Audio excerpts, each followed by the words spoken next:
Welcome to The Backstory with Dr. Ricky Singh. This podcast is focused on bringing you the latest research-based information about dramatically improving health, well-being, and quality of life. And here's your host, Dr. Ricky Singh. Hey everyone, thank you for tuning into The Backstory. I hope you're having a great week. I actually just celebrated a birthday last week. I turned 42 and I went for my morning run and I got to spend time with friends and family over dinner. And this morning I woke up feeling a little slow, a little sore, if you will. And I thought, let's talk about why this happens. Let's talk about inflammation and how inflammation affects your health. When you think about the word inflammation, you might visualize images of a swollen ankle after playing tennis or hot knees, red knees after a long bike ride. But inflammation is more than that. It's also involved in a lot of serious diseases like heart disease and cancer and Alzheimer's, obesity, diabetes, a whole host of inflammatory conditions, and even infectious diseases like HIV, AIDS, and now COVID and long COVID. And today I want to touch a little bit about both acute and chronic inflammation. And how do these two processes maintain all the functions that keep us alive, that help regulate our heart rate, our breathing, and most importantly, the glucose and insulin levels that circulate in our body? So what exactly is inflammation? Inflammation is the body's natural way of defending itself against tissue damage, and also against viruses and bacteria and infections that I mentioned.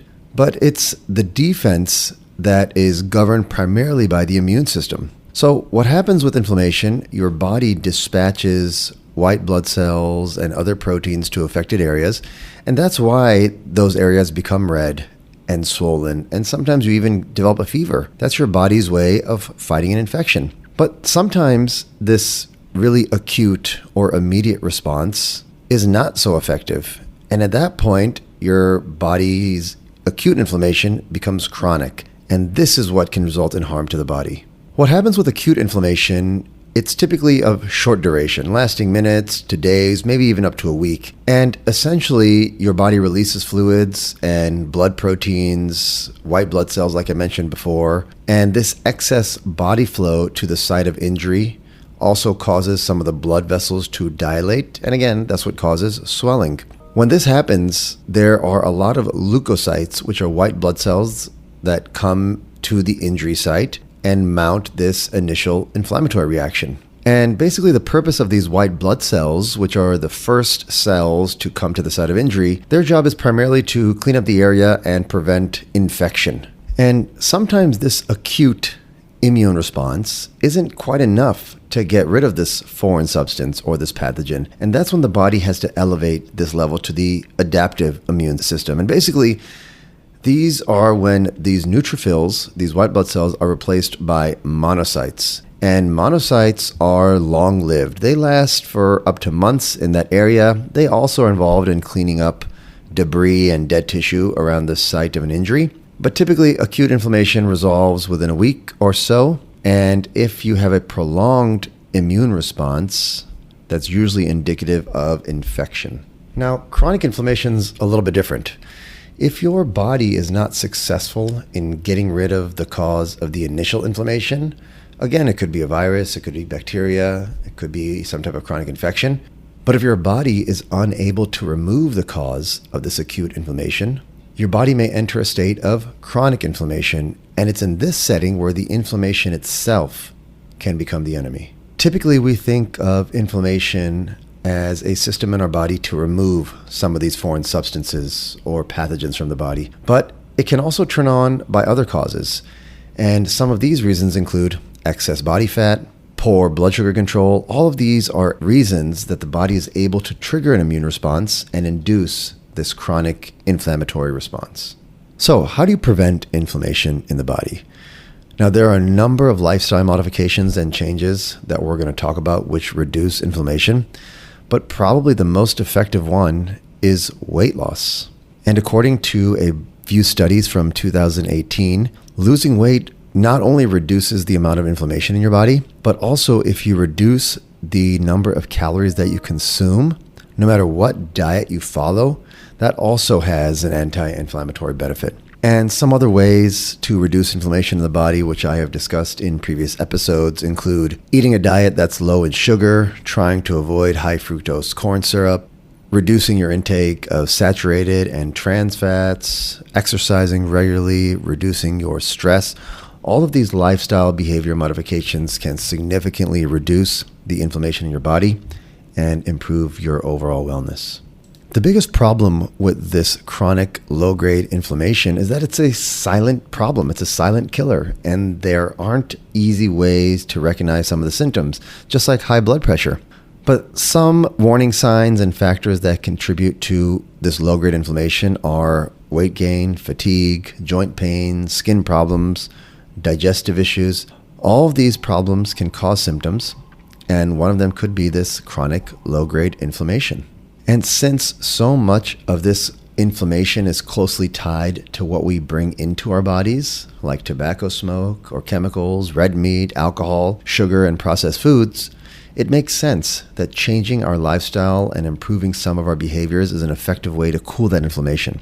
And one of the easiest ways to start is by choosing the right beverages that science has shown will actually reduce inflammation. So, the first is pineapple juice. And pineapple juice has probably one of the most researched and most powerful anti-inflammatories, which is called bromelain. And bromelain is found in abundance in pineapples. There was a study that came out in 2021 that explored the many possible therapeutic benefits of bromelain, including treatment for cancer, burns, cardiovascular disease, allergies, sinusitis, and even osteoarthritis. And one reason why bromelain is so effective at reducing inflammation is that it has a very high bioavailability, meaning that it can be absorbed quickly from the body and remains potent for a significant amount of time. Studies have shown that bromelain produces not only analgesic effects, but also anti-inflammatory effects, especially in patients with rheumatoid arthritis and patients with knee osteoarthritis. Now, while most parts of the pineapple do contain bromelain, the highest concentration is actually found in the stem. The stem is known to be a little on the tough side, so one of the best ways to intake this high concentration of bromelain is to blend up that core with the rest of the flesh of the fruit to make a delicious drink.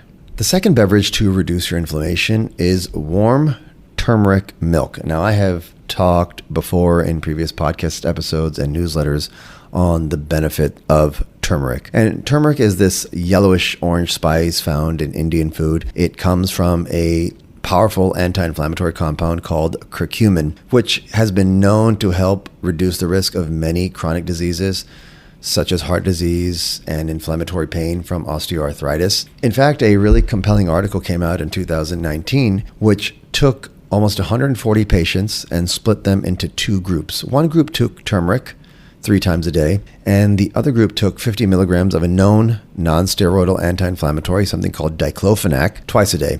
And after 2 weeks, both groups were scored for pain severity. And the study found that turmeric was just as effective as this pharmaceutical-grade diclofenac at reducing pain and inflammation. And the benefit was that those patients taking turmeric had fewer adverse side effects. Curcumin and turmeric are absorbed better by the body when you take them with some sort of fat, which is why adding milk or some type of avocado to a turmeric smoothie or turmeric drink is probably the best option to optimize the bioavailability. The third beverage to reduce inflammation is green tea. Now, green tea is probably one of the healthiest beverages you can drink. It's packed with these antioxidants known as EGCG, which research has shown can not only increase metabolism, but enhance your fat burning capabilities. And among all the different versions and variations of green tea, matcha probably has the highest concentration of EGCG, which is a very potent anti-inflammatory polyphenol. We talk about polyphenols like resveratrol, which is contained in wine, but the amount of EGCG in green tea, especially matcha, is significantly higher than that found in a wine glass. In one paper from earlier this year in 2022 in the Journal of Food Science and Human Wellness, data suggested that those patients who took in green tea extract polyphenols, especially found in matcha, had stronger gut microbiome, which reduced the incidence of a lot of inflammatory bowel disease, such as ulcerative colitis and Crohn's. So I've shared with you 3 beverage options that can bring down your inflammation and improve your health. But it's also important to recognize what you shouldn't eat.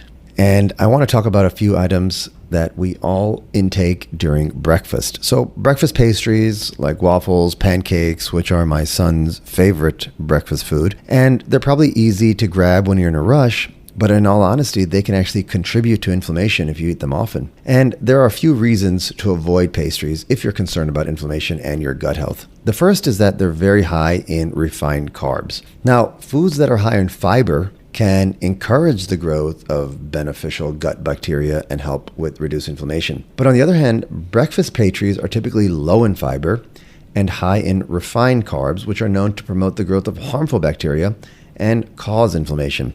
And that's because when you eat refined carbs, your blood sugars spike dramatically, which sets off this whole inflammatory response in your body. In addition to refined carbs, there's also refined sugars, which can increase your blood sugar levels, again, triggering inflammation. And many of these breakfast pastries use the same form of refined sugar known as high fructose corn syrup. And eating high fructose corn syrup on a regular basis can cause direct inflammation in the gut and also lead to blood sugar issues and thereby increasing systemic inflammation throughout the body. And research supports this. We know from numerous studies that eating too much sugar has been shown to create an imbalance in the gut, which can then set off all those inflammatory pathways that I mentioned earlier. So one of the best ways to lower inflammation in your body is to eat more anti-inflammatory foods. I already mentioned a few beverages, but what about food? And breakfast is a great opportunity to start your day with fruits and vegetables, things that are high in fiber like nuts, whole grains, and avocados are a great source for gut-healthy omega-3 fatty acids, which we know are anti-inflammatory. And in addition to that, avocados are high in fiber, which is what your gut needs to be happy. So the bottom line is you are what you eat, and what you eat can affect the inflammation levels in your body. Breakfast pastries like muffins, waffles, and pancakes, which are high in refined carbs and refined sugars, are known to cause inflammation.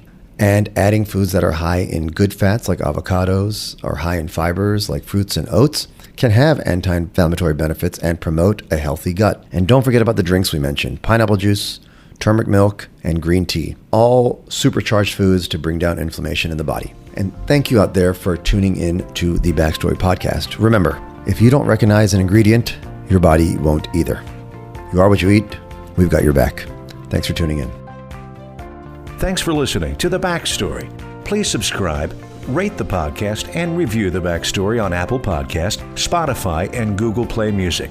And feel free to share this podcast on social media or even your own website or blog. This podcast is for general information purposes only. It does not constitute the practice of medicine, including the giving of medical advice. No doctor-patient relationship is formed. The use of this information is at the user's own risk. The content of this podcast is not intended to be a substitute for medical advice. To learn more about Dr. Singh and his clinical research, please follow him on social media. You can also sign up for his newsletter by going to www.rickysinghmd.com. That's RICKYSINGHMD.com.